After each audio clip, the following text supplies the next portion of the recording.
ምክንያት አለው። አዎ ምክንያት አለው። ለምንድን ነው የሚያስመልጠው? ብዙ ምክንያት ነው እንጂ ያለው። አሁን ሄጄ ለምን እንዳስመልጠው መጠየቅ አለብኝ። ቆይ እንጂ መጀመሪያ ለምን እሱ እንደጠረጠርከው ንገረን እንጂ። አዎ ንገረን። ያለ ምክንያትማ አልጠረጠርከውም። ለምንድን ነው ሊያስመልጠው የሚችለው? እየጠበቅን እኮ ነው። ለምን አትናገርም? የተናገር እንጂ።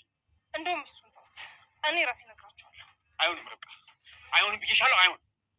አዝናለሁ ብሩኬ። በቃ ከዚህ በላይ አንተን ብቻ መጨነቅ የለብን። ሁሉም ማወቅ አለበት። ምንድን ነው ልጅ? እስኪ አንቺ ተናገሪ እባክሽን ርብቃ፣ ምንም ነገር እንዳትናገሪ። ከዚህ የባሰ ችግር ነው የምትፈጥረው። በቃ እረፊ ያልኩሽ እረፊ። እንዴ ተዋት እስኪ ትናገር። አንቺ ምን ይዘጋሻል? አትናገሪም እንዴ? ኡፋ በቃ ትርሲትን ሰው ቀጥሮ ያስገደላት እራሱ ሚኪያስ ነው። ምን ምን?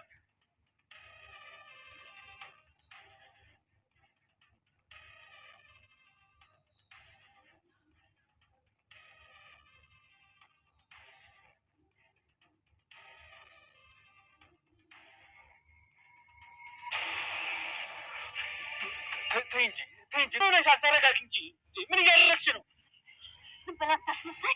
እስከ ዛሬ ለካ አንተ እየተጫወትክብኝ ነው። ልጄን ገለህ ነፍሰ ገዳይ ቀጠር አስገድለህ ልጄን ገላለሁ።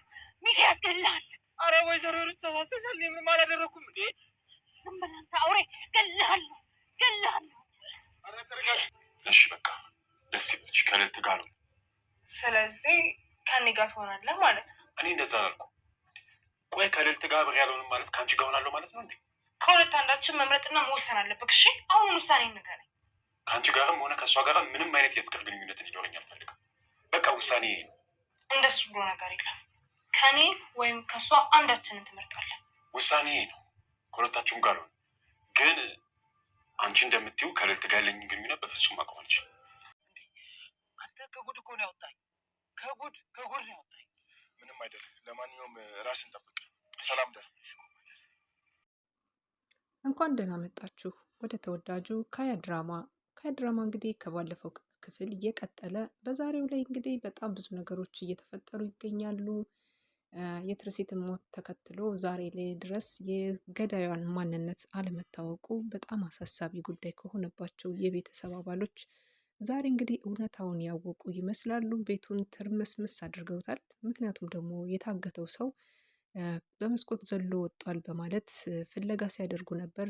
ወደ ደጅም እንዲሁም ደግሞ ግቢውን ሲያስሱ ከቆዩ በኋላ በስተመጨረሻም የታገተው ሰውዬ ወዴት እንደገባ እንኳን ምንም አይነት ነገር ፍንጭ ሳያገኙ መቅረታቸውና በዚህ መካከል ውስጥ ግራ ተጋብተው እና ወይዘሮ ሂሩትና ብሩኬ ግራ በተጋቡበት ወቅት ነበር አንድ ነገር ብሩኬ ሲናገር ሂሩት ያዳመጠችው። ምክንያቱም በተደጋጋሚ ያስመልጠው የሚችለው ሚኪያስ ነው በማለት በተደጋጋሚ ይሄንን ቃል ሲጠቀም የነበረውን ብሩኬን ለምን እንደዚህ ብለህ የሚኪያስን ድምፅ በተደጋጋሚ ስሙን ትጠራለህ በማለት ሚኪያስ ላይ እንግዲህ ትኩረታቸውን እንዲያደርጉና እሱም ያላሰበውን ቃል እንዲያወጣ ያደረገው። በዚህ አጋጣሚ ርብቃ እንግዲህ ነገሮችን ቋጥራ ማስቀመጥ ማዋል ማሳደር የማትፈልገው ርብቃ አንድ ነገር ተናገረች። አንተ ማትናገር ከሆነ እኔ እናገራለሁ ስትል የባሰ ነገሩን አጋግላው ቁጭ አለች ማለት ነው። በዛ ሰዓት ነበረ ተናገሪ ባክሽ እያሉ ሁሉም ሲገፋፏት ትርሲትን ሰው ቀጥሮ ያስገደላት ሚኪያስ ነው በማለት ነገሩን እንግዲህ ቁጭ አድርጋላቸዋለች። ወይዘሮ ሂሩትና የርብቃ አባት ያልገመቱት ያልጠበቁት እንዲሁም እምነተ ቢስ የሆነ ነገር ያሉትን ነገር የርብቃ አባት ሲናገሩም ነበር። ከዚህ ባሻገር ደግሞ ሂሩት በትክክል እሱ ነው ልጄን በቃ የገደላት ብላ አምና እሱን እኔ እበቀለዋለሁ ገለዋለሁ በማለት ስትዝት ከቆየች በኋላ ሚኪያስ ሀገር ሰላም ብሎ እንግዲህ አብሮ የእሱ ቀኝ እጅ ከሆነው ሰው ጋር እንግዲህ አብሮ ሲወርድ ነበረ።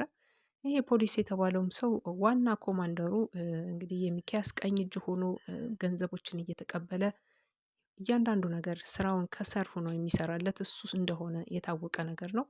አሁን ኬዙ ምንም ነገር ባልተፈጠረ መንገድ እየሄዱ ይገኛሉ። ግን ደግሞ ነገሮቹ ስብስብ እያሉበት ሲመጡ ኮማንደሩ ለመሸሽና እንዲሁም ለማምለጥ እየሞከረ ይገኛል ማለት ነው። አንገቱን እንቅ አድርጋ ይዛ የልጅ ገዳይ ነህ አንተ ደመኛዬ፣ አብረህ እየበላህ እየጠጣህ በማለት ሚኪያስን እንግዲህ አንገቱን ይዛ ስትወዘውዘው ነበር ለረጅም ሰዓት እና ሁላቸውም እርስ በርስ መግባባት እንዲሁም መነጋገር እስከሚያቅታቸው ድረስ ግራ ተጋብቶ ኮማንደሩ የሆነውን ነገር ለራሱ ግራ ተጋብቶ ነበር እና ጥይቱን ወደ ላይ ከፍ አድርጎ ተኩሳለሁ በማለት እናንተንም ወደ ስር ወስዳችኋለሁ፣ ጥይት እተኩሳለሁ በማለት ሽጉጡን አውጥቶ እንግዲህ ሲያስፈራራቸው ነበር። ሁሉም ከዛ በኋላ ነው የተበታተኑት።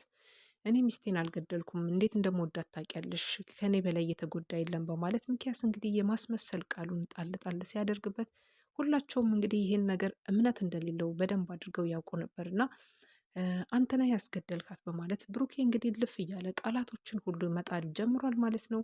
በጣም ከባድ ነገር ነው ቤት ውስጥ የተፈጠረው፣ አለመግባባት ተፈጥሯል። አሁን ግን ዛሬ ግን ብዙ ነገሮችን ለመፍታት ያሰበች ትመስላለች ማለት ነው። የትርሲት እናት የትርሲትን ሞት ተከትሎ እንግዲህ ገዳዩም ቤት ውስጥ መኖሩን አስገዳዩም ቤት ውስጥ መሆኑን ያለውን ነገር ካየችና ከሰማች በኋላ በጣም ግራ የተጋባን ስሜት ውስጥ ገብታለች።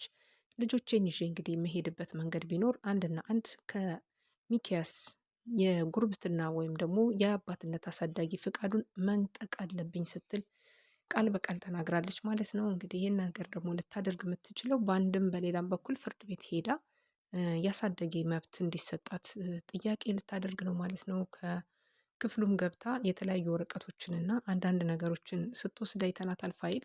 ይህንን ይዛ እንግዲህ ወደ ፍርድ ቤት አምርታለች በጠዋት። ይሄ ነገር ወደ ሌላ ነገር እንዳይቀየር አባባ የፈሩ ይመስላሉ ማለት ነው።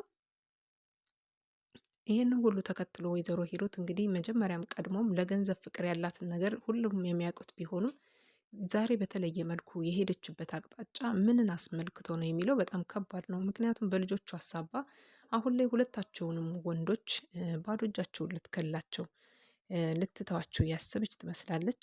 አሁን ወይዘሮ ሂሩት የሄደችበት መንገድና አቅጣጫ ቀጥታ የሚያመለክተው ብሩኬም ሆነ ሚኪያስ ከዚህ ልጆችን ከማሳደግ ወይም ደግሞ ከሀብቱ ድርሻ ላይ አንድም ሳንቲም እንዳይኖራቸው አድርጋ ሁለታቸውንም ባዶቹ ልታስቀራቸውን የፈለገች አንተ ቀሚስ ልበስ ሴታ ሴት እያለች ስትሰድበው ነበረ በተደጋጋሚ እና ሚኪያስም እንግዲህ ይህንን ቃላት እሱ ባይሰማውም ብሩኬ በተደጋጋሚ ይህንን ቃል እየሰደበችው ነበረ እና ብሩኬ ዳግመኛ እንደዚህ ብለሽ አትስደብኝ እንዲህ ማለት የለብሽም ነበረ በማለት ብሩኬም እንግዲህ ቢናገራትም እሷ ግን የእናትነት ስሜት አጥቅቷት ስለነበረ በቀጥታ ነው እየተናገረች የነበረችው። ይሄን ንግግሯን በጣም ስሜታዊ አድርጎታል።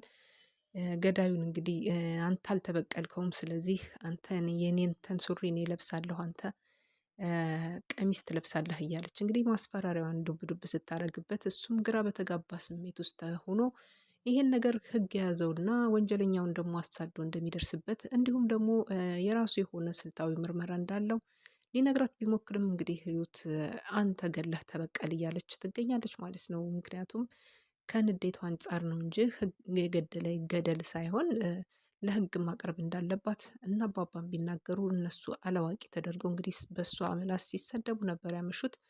ይህንን ተከትሎ እንግዲህ አንድ ነገር ታደርግልኛለህ እሱንም ደግሞ ና ክፍሌ ውስጥ ነው ማለት ለብቻው ጠርታ ብሩኬን አንድ ፕሮሚስ እንድታስገባው ፈለገችው ነገር አለ። ግማሹን ድርሻ ትወስድና ግማሹን ድርሻ ለልጆች ትተዋለህ። ስለዚህ የአሳዳጊነት ድርሻውን ወደ አንተ አደርግና አንተ ደግሞ ለእኔ ትፈርምልኛለህ በማለት ዛሬ ላይ እንግዲህ ልትበቀለ የሄደችበትን መንገድ እያየነው ነበረ። በእርግጥ ተቀጥታ በአንድም በሌላው መንገድ ብሩኬ ተጠቂ ነው በዚህ ጉዳይ ላይ። ብሩኬ እንግዲህ ከዚህ ቀደም ጉዳት ደርሶበት ስለነበረ ብዙ ማስታወስ ችሎታው ስላልተመለሰ ምንም የሚያውቀው ነገር የለምና የማንነት ጥያቄ ብሩኬ በህይወት የመኖሩን የማረጋገጫ ካርድ እንኳን እንደሌለው መታወቂያ ይህንን ነገር ይነግራታል። ግን የግል ጠበቃዋን እንዳወራችውና የግል ጠበቃዋም ይህን ነገር ረዘም ያለ ጊዜ እንደሚፈጅ ግን ደግሞ ማስፈጸም እንደሚችል ነግረዋታል ማለት ነው። በዚህ መካከል እንግዲህ ልዕልት ሁሉንም ነገር ልትፈጽምለት ትችላለች። ልዕልት ጠበቃ በመሆኗ እነዚህን ነገሮች ጉዳዮችን እንዴት መሆን ማን መቅደም ምን መተው እንዳለበት ሁሉንም ነገር ጠንቅቃ ትነግረዋለች። ግን ደግሞ አንድ ጠንቅ የሆነበት ሌላው ጉዳይ ቢኖር በጣም አሳሳቢ የሆነችበት ርብቃ ናት። ርብቃ እንግዲህ አሁን ላይ ከሁለት አንዱ ትመርጣለህ ብላ ግርግር እየፈጠረችበት ትገኛለች ማለት ነው። ርብቃ የራሷን የሆነውን ስሜቷን አውጥታ አንጸባርቃ አፈቅርሃለሁ፣ ወድሃለሁ፣ እኔ ካንተ ጋር ነው ህይወቴን ማስቀጠል ምፈልገው በማለት ብትናገርም ዛሬ ላይ ብሩኬ በብዙ ውጥረትና ጭንቀት ውስጥ ባለበት ሰዓት በግዴታ ዛሬም እንድታሳውቀኝ ይፈልጋለሁ ከኔና ከልዕልት መርጠሃል ወይ በማለት ጊዜው አሁን ነው አሁን ተናገር ስትለው ነበር። በዚህ እንግዲህ አጣብቂኝ ውስጥ በገባበት ሰዓት ላይ ብሩኬ በብዙ ውጥረቶች ላይ ነው። አንደኛ በልጆቹ፣ በቤቱ፣ በሚስቱ ሞት ሁሉንም ነገር እያንዳንዱ ነገር እሱ ላይ ተጭኖበት ባለበት ሰዓት ላይ እንግዲህ ብሩኬን ስታፋጥጠው ነበር የሌለ ጥያቄዎች እያነሳች። እሱም ደግሞ በቃ ከልጅት ጋር መሆኑን ትቼዋለሁ ሲላት ከኔ ጋር ሆንክ በማለት ደስታዋን ስታጣጥም ነበረ። ግን ደግሞ እኔ ካንቺም ከሷም አይደለሁም ከሁለታችሁም ላይ የፍቅራችሁን ጥያቄ አልተቀበልኩም። ነፃውን ሰው ነኝ ብቻዬን መሆን ፈልጋለሁ ለጊዜው በማለት ከማንም ጋር እንደማይሆንና ከልዕልት ጋር ግን ያለውን ግንኙነት እንደማያቆም በተለይ ደግሞ እሱ የግል ጠበቃው ስለሆነች ይህ ሁሉንም ነገር ለማስፈጸም እሷ ግዴታ እንደምታስፈልገው ከእሷ ጋር በተለያየ ሰዓት እንደሚገናኝ ቢነግራትም ተደብቃችሁ ፍቅር ልትጀምሩ ሊሆናል እንጂ እንዴት ሆኖ በማለት እንግዲህ ሌላ ሀሳብ አምጥታለች ማለት ነው። ርብቃ አትቀመስም፣ በሄድክበት ሁሉ በኪስህ ይዘኸኝ ትዞራለህ እያለችው ነበር። ምክንያቱም ደግሞ ይሄ ደግሞ ጥርጣሬ ስላለባት ድንገት እየተደበቁ ፍቅራቸውን ሊያጣጥሙ ነው ከኔ ወጠው በማለት ነው። አንተ በሄድክበት ሁሉ ይዘኸኝ ትሄዳለህ፣ ስለዚህ ስታገኛትም እኔ አብሬ እሄዳለሁ በማለት አንዳንድ ነገሮችን ተናግረው እሱም በፍጹም ይሄ አይሆንም በማለት ክርክር ውስጥ ነበሩ። ውድና የተከበራችሁ ቤተሰቦቼ እንግዲህ በጣም ብዙ ነገሮች እየተፈጠሩ ይገኛሉ። የትርሲትን ሞት ተከትሎ አሁን ላይ እንግዲህ ልጆቹ በጣም ብዙ ነገሮች እየሆኑ የሚገኙት ልጆች ናቸው። ልጆችን እንግዲህ ለምንድን ነው ማትበቀል እያለች ወንዱን እናትህን አትወዳትም ማለት ነው በማለት ነገሮችን ስትናገር ነበረ። ወይዘሮ ሂሩት እንግዲህ ከባድ ንግግር ነው ይሄ። ለልጅ በቀልን ማስተማር ተገቢ ባይሆንም ግን ደግሞ የእናታቸውን ደም እንዲያስመልስ እየነገረችው ይገኛል። አሁን ላይ ባልመልስ ሳድግ መልሳለሁ እያለ ይገኛል ልጁ ማለት ነው። ይሄ ማለት ነው በጣም ጠንቅና መጥፎ ነገር ነው። በውስጡ ላይ በቀልና እንዲሁም ደግሞ ቂምና ጥላቻን እየዘራችበት የሚገኘው ይሄ ካሌብ ነገ ከነገ ወዲያ ምን ሊያደርግ እንደሚችል የማይታወቅ ቢሆንም ለአሁኑ ባለው ሁኔታ እንግዲህ ቀጣይነቱን ይዟል። ሰናይ ቆይታ